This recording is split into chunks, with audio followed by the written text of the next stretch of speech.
Buenas tardes. Una mañana de agosto, comienzos de agosto del año 2020, en una casa rural de Tudela de Sayago, con la familia, y hacía un calor horrible, aparte de las mascarillas y esas cosas que ahora no nos importan, y yo me salí de la habitación que me había tocado allí con un montón de familia a una terraza con un taburete en el trocito de sombra que había y me puse a leer ahí en el Kindle y en un momento dado pues me fijé que la mano con la que no estaba sujetando el Kindle hacía esa sombra, esa imagen, y con la otra mano cogí el móvil y hice esa foto que me llamó la atención, me gustaba. Y en un momento dado, no en ese momento, días después, me pregunté, ¿por qué me gusta esta foto?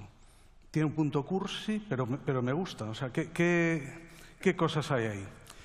Y entonces, pues bueno, me puse a intentar desmenuzar cosas que entendiese. Entonces vamos a ir viendo algunas. En ese trocito lo que se ve son sombras que tienen diferente espesor.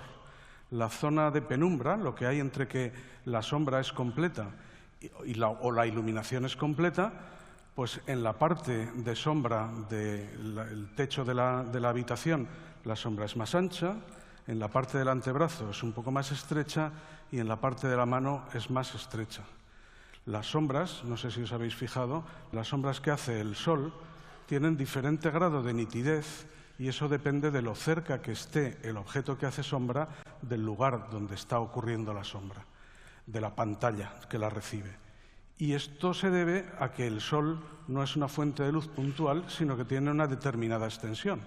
Entonces, si dibujamos una fuente de luz con una cierta extensión y el objeto que hace sombra, habrá un trozo, esa la parte central de ese dibujo, que está en sombra completa, no le llega rayo de ninguna parte del sol, unos trozos intermedios donde una parte del sol sí da y otra no, y luego ya donde da todo el sol.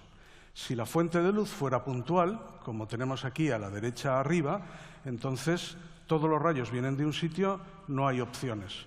O da o no da. Y entonces solo hay sombra o luz. Pero si la fuente tiene una determinada extensión, tenemos esa zona. Que nos podemos imaginar, ahora le podemos dar la vuelta, cambiar el sistema de referencia y pensar que somos una hormiga. Si fuéramos una hormiga pasando por ahí, pues lo que tendríamos es, primero veo el sol, luego veo un eclipse parcial de sol. O sea, cuando estoy en la hormiga está en la penumbra, la hormiga lo que ve es una parte del sol y una parte tapada por la casa, y cuando ya se mete dentro de la sombra completa, pues ya no ve nada del sol, ¿no? Esas sombras, pues dependiendo de la fuente de luz, más colimada, menos, sabiendo esto, uno puede empezar a mirar las sombras de otra manera y encontrárselas de distintos tipos. Con esto podía contar cada una de estas tres, pero el cronómetro ese presiona, ¿eh? Y como en esa foto hay más cosas, pues en vez de enrollarme con esta, paso a la siguiente, que es en ese trocito, para la asociación de tiquismiquis, lo guay sería que la sombra estuviese alineada con los baldosines, con la línea de los baldosines. O sea, que la línea que he coloreado en rojo y en azul fueran la misma, pero no. Entonces, pues eso me llamó la atención inmediatamente y estuve dándole vueltas y pensando, bueno, el sol sale por el oeste, sale por el este, se pone por el oeste, exactamente solo los días del solsticio, de los equinoccios, más adelante, más atrás, ¿dónde estamos? Pues el sol está ahí, esta pared tendría este aspecto, pero no hay que complicarse la vida de esta manera. Si el tejado que está haciendo la sombra es horizontal, la sombra siempre va a proyectar la misma línea. Si el sol está más bajo o más alto, esa línea se va más lejos o más cerca, pero nunca cambia de ángulo, ¿vale? Los postes, imaginad que eso que está pintado en negro es una portería. Los postes de la portería sí que al irse moviendo el sol, su sombra va barriendo, aparte de alargarse y estirarse, sí que va barriendo un ángulo. Pero el larguero, su sombra siempre es paralela al larguero y está en el mismo sitio. Es decir, que salvo que el techo estuviera inclinado, y creo recordar que no, que era horizontal, o sea que no tenía una inclinación, lo que pasa es que esos ladrillos estaban mal puestos Y no, o sea, el paso de las horas e ir viendo cómo cambiaran las sombras en ningún momento me iba a proporcionar la paz mental de ese alineamiento entre la sombra y los baldosines. En fin, el punto cursi, ¿no? La mano, o que le da gracia, ¿no? Lo que divide esos dos espacios, el oscuro y el claro. Hay una parte de la oscuridad que sale ahí en lo claro, pero con una manifiesta languidez. La palabra que me viene a la cabeza, viendo lo que está ahí rodeado en rojo, es languidez. Y desde hace unos años, para los que somos mayores unos años, para algunos desde siempre, tenemos una herramienta para hacer estudios sociológicos que es Google Imágenes. Entonces vas y dices, Google Imágenes, languidez. Y entonces, pues de las imágenes que me aparecían en la primera página, había dos que tenían manos parecidas a esa. La de la derecha me gustó mucho y fui a buscar lo que era, y es una pintura de Ramón Casas, pintor que vivió en esos años, pues de 1899, que se llama Tras la fiesta. O sea, es una languidez muy peculiar. Ramón Casas tiene otras pinturas donde también hay manos lánguidas, pero en realidad, pensando en esto y en manos lánguidas en el arte, me vino a la cabeza La muerte de Marat, un cuadro muy clásico que yo recordaba porque en ese momento, os recuerdo que era 2020, miro aquí, pero es ahí, joder. Y se me va el tiempo. Se puso de moda en el confinamiento imitar cuadros. Y yo recordaba haber visto una imitación de La muerte de Marat. Lo intenté buscar y he descubierto que es todo un género cultural.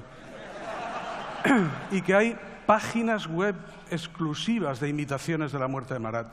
En cualquier caso, sea de una u otra forma, todas esas manos tenían ese punto de languidez en el que hay, me miro el brazo como en el aula, que es la tensión de que se me va el tiempo, está aquí.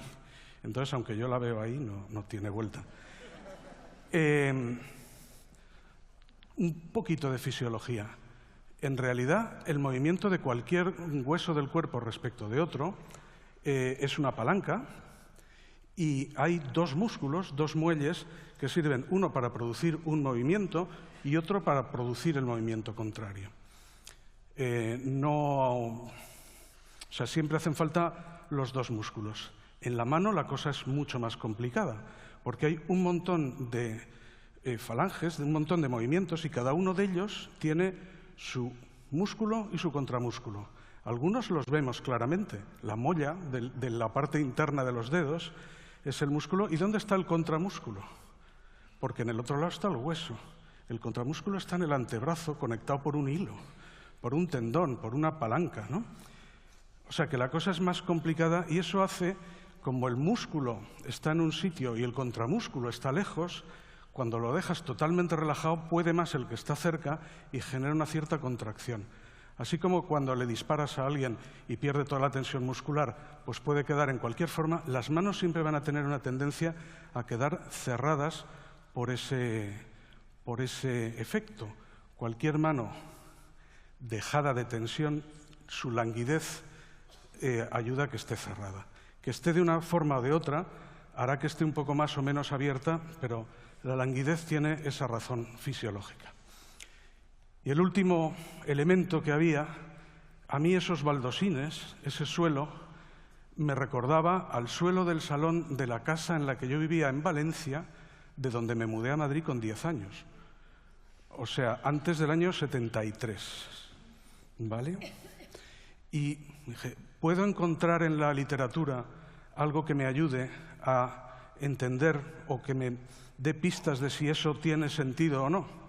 Pues resulta que yo de esto no tenía ni idea y descubrí que esos suelos son mosaicos o baldosas hidráulicas, un mecanismo de fabricación de baldosas por prensado del cemento, en vez de utilizar altas temperaturas, que es como se hacen los baldosines normales, ¿no? Estos de los cuartos de baño, etcétera, que estuvieron hasta los años 60, eran el elemento fundamental de construcción, y la más típica era de 20 por 20.